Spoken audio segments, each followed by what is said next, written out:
I would just like to get to know who you are. Just who exactly is Kojima Sensei?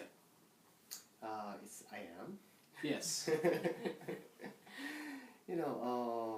I am a minister here of this Zenshuji Soto mission for about a little over 20 years to serving here. And this temple is originally established for Japanese American immigrated from Japan. Then it was established 1922, about over 90 years ago. Then I came here 1993 as a researcher from the Research Institute of Japan. Then stay here for about half a year. Then back to Japan. Then came back here as a minister or priest of this temple. I'm, Japanese word osho-san or obo-san. It means priest or monk or minister. It's hard to translate because it's not same culture and it's not same system of the relations. So that's why we are using the minister or priest or monk. Okay. And how did you get to the position that you're at today? Recently, I assigned to a head minister of this temple. We have the other two ministers here. One is Reverend Toho, who work for this Zenshuji. It's meaning working for local temple. The other minister is, his name is Reverend Kushida. He is sent from Japan headquarters to work for administrative work for North America headquarters. So there is 3 priests here. And just me, myself, and Toho Sensei taking care this local Zenshuji temple. Okay. Would you describe yourself as a bodhisattva who is free from all dukkha? What is all dukkha? Yes, suffering, emptiness, impermanence. That is one of the concepts of the Mahayana Buddhism. In original Buddhist teachings founded by the Shakyamuni Buddha, then the tradition inherit to many generations. And some of the group concentrate for seeking the truth and keep the precept. Then very tend to concern about the own way of the seeking the truth. And the other one, the party is concerned about more people, not only the priest itself. That is called Mahayana Buddhism. And this Mahayana Buddhism have the concept of the bodhisattva. The bodhisattva is others first. So then to help the others, that is the first things we should think. So as a bodhisattva, this is the same for everyone, not for the priest only.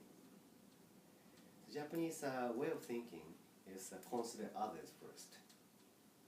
That is the same idea of the bodhisattvas.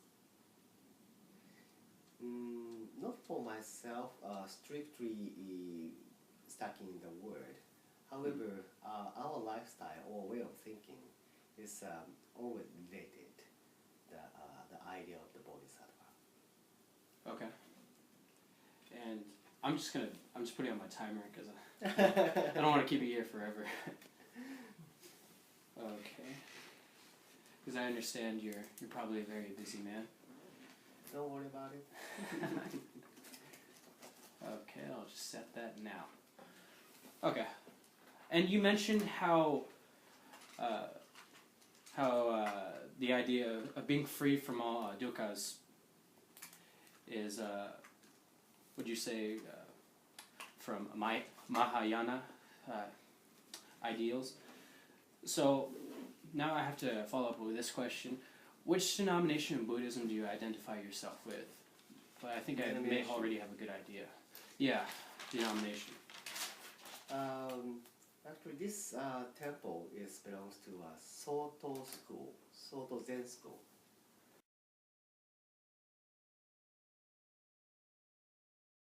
How to capture the idea of enlightenment, that is slightly different.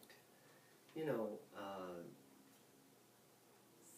many people consider that there is a enlightenment to attain, something like a goal to reach. But our Soto Zen style, our idea is not like the certain point. We already enlightened, or the enlightenment is already exists inside.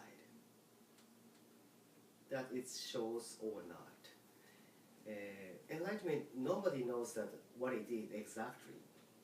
So how about think about kindness. Everyone has a kindness, right? Inside. But we cannot see, we cannot show. Through the deeds, it appears. When you're helping the others, like the lady fall down, and you just run over there and help her up. That deeds are showing your kindness, right? Right. But this is just a deed. Then if you have other people who has a kindness inside, then can see that your kindness. So the kindness just appears through the deeds or words. This is same things for the enlightenment. Everyone has, but realize or it appear or not. That is a matter. Interesting. And what made you decide to become a sensei rather than reach nirvana? You know, fortunately, unfortunately, I was born in a Zen temple in Japan. So it was a family temple. My father was the priest. Then he is my master too. And he forced me to put into the practice in the daily life. So I hate it. Oh. Well, that's not good. Then, you know, experience, eventually my mind has been changing a little by little. Then once I studied the Buddhism, I realized it's very interesting to learn. And also through my father, my master's way of living, not have to have competitions. You know, working in a society always has to have the competition with others to get more money or better job than others or higher status or whatever. We have to go through the competitions. But living as the monk or priest, there is no competitions, and being with others, that's it. Then become the friends to variety of the people, no matter the person's status or that has money or not. Even the homeless, even the president, even the artisan or merchant or housewife or senior people, doesn't matter. So same can become the friends, anyone. That is a very attractive to me, to be a priest. How does one reach true enlightenment and be free of all suffering? I don't like to use the word of the reach. Okay. You know, even like the happiness, everyone's seeking for the happiness, right? idea of the happiness, it seems like we have to make the effort to get. But it's actually already here. You know, once you change the how to see the happiness, then it's totally changed. Like now you're here, healthy enough to be here, and very smart to think about like these questions and thinking about answers too. Then you can see your eyes and loved ones surrounding you. If you lack one of them, you realize what is the happiness, right? We always realize when we miss it. If we realize before we missing the happiness, that we say the wisdom. Actually, we are surrounded by the many happiness, just we cannot see.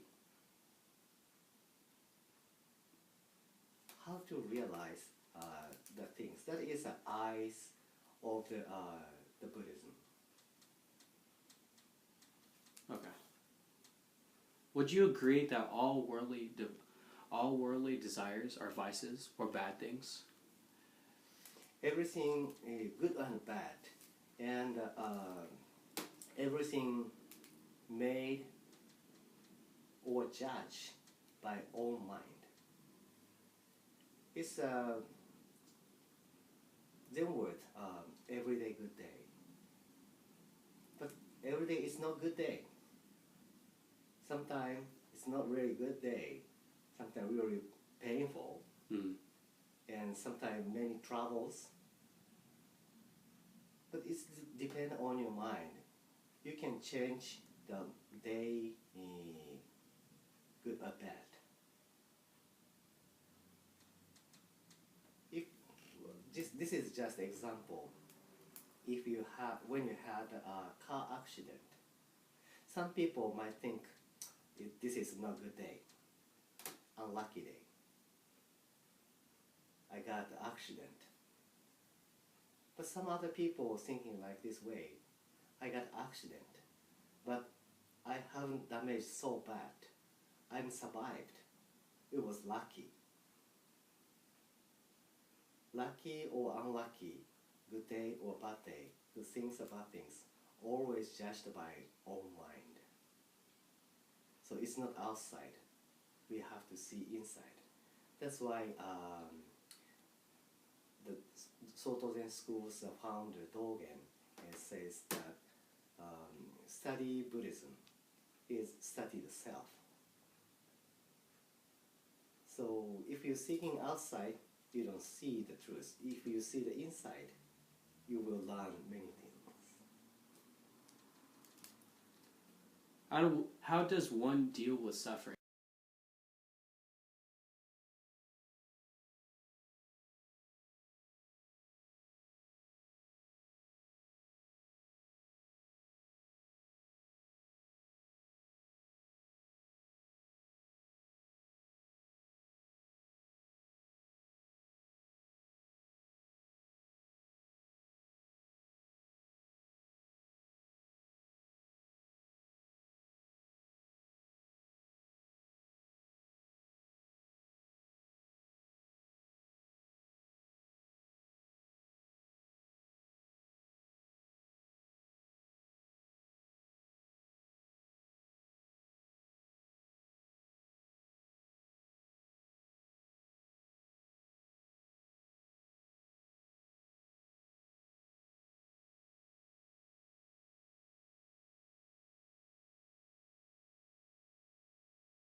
Karma from our previous lives carry over into the present.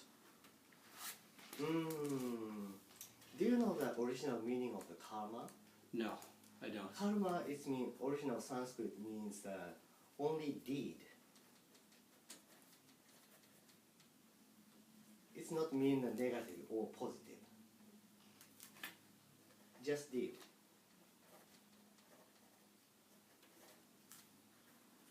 once you're making the deeds, that's affect to something else. Everything connected together. And now we are using the paper, right? Right. This paper made by the wood, pulp wood, came from the mostly South America, 80%, right? Right. Then from the South America, at the South America, they cut the tree. There is a people who working for the cutting the trees. That deed connected to this paper. Everything connected. All the deeds are connected. This is we are talking the karma connected. Whatever you did, like you help something, then make others happy. That is also karma deed. Mm-hmm. More than we expecting, those affect to indirectly to many stuff. That's we consider as a karma. So it's not like one stuff making the other stuff making bad or good. Mm-hmm. Very variety and thousand of the effect after making one deeds. That is the idea or concept of the karma deeds. Of course, carry over many generations. Like your great grandfather ask your great grandmother to marry me. That's a deed, karma, right? Right. Then she accept. Then had a baby. Then is the life related making you. So it goes through the many generations. Only one thing's like your great mother said yes. The karma make you alive. You know how many people behind you? You have the father and mother as parents, as at least the 2 person. Mm-hmm. Then this 2 person has parents. We call the grandparents. Both sides 2, so 4. Great grandparents, 3 generations back. 1, 2, 3, 4. Then next generation 8. Then previous generation 16. One more generation before 32. All those deeds, karma, behind you to make your life. Each those things really affect and make the future. That is our original idea of the karma. For every action, there's a reaction, basically. Okay.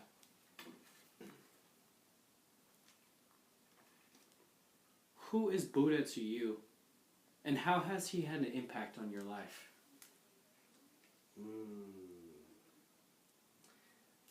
I don't know. I have no idea. It's always there. Mm-hmm. Like, fish live in the water. Fish doesn't know what the water is. Something like that. Mm-hmm. Okay. What are your thoughts on the Christian God and Christianity? Actually, I don't study about Christianity. Mm. So I cannot say anything, but I have many Christian friends. Those are very good guys. So I think those are very good religions too. You know, for me, idea of the religion made by the human being supposed to be the same because we are all same human being. However, culture and circumstances or the surrounding natures does makes it a little different. It seems like climb up to the mountains. There's many paths towarding the top of the hill. East side, west side, wherever near the person is, wherever they lives. Climb up to the mountain. There's a different path. However, when you get on a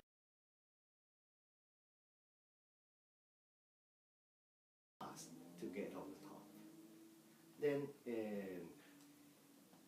other place there's more bigger mountain like Christianity. There is many many school too. Then it seems like a different mountain. But from the top of the view, it's the same, seeing the same landscape. That is my idea for how to capture the other religions. Okay. And this leads me to my next question, which is related to the last one.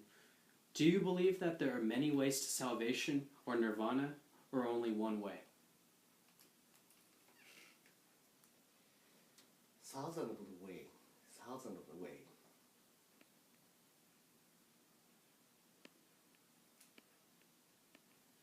How does one reach nirvana through meditation? As I mentioned, forget about the nirvana. That is the first thing to do. Okay.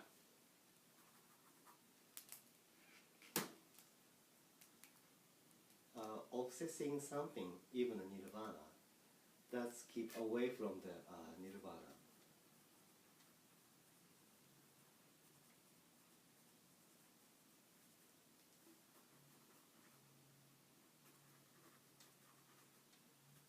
It seems like a person who really seeking the happiness, then try to get the happiness, then made a many effort, but maybe the person will never get the happiness because always keep seeking. That is become the important things on that person.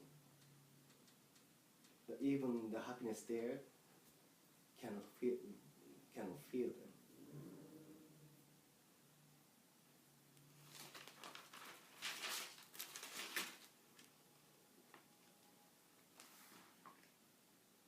Okay. And now I would like to conclude with one last question. This question deals with the concept of reincarnation.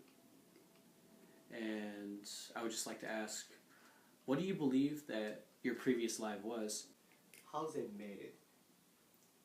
That's the result of the reaction of the stars working, and especially the end of the stars. They brought up. Other time they make the many kinds of those more heavier atoms. To making like this sun or this earth, we had to have 100 times bigger than 10 to 100 times bigger than our sun's end to produce like this materials. So it's mean this is a result of the 13 to 27 stars end. Star have a life. Stars end of the life, they grows. Then those become flew over to the cosmos, and we getting together and make another the stars. Then the end of the life, they brought again, they making another light, another stars. So this us or this our body is result of the 13 to 27 stars end. So this is kind of the reincarnation of the life, the stars itself. We are part of it. Everything born, everything dies, then making another forms. We are part of it. Our reincarnation span is very narrow and small, only for the human being. But not only for, not needed to focus for those small narrow area. For the entire Earth, for the entire the cosmos, always reincarnate to making the new life. That is my idea for explanation of reincarnation. Okay. And now that concludes this interview. Thank you very much for your time. My pleasure. I hope it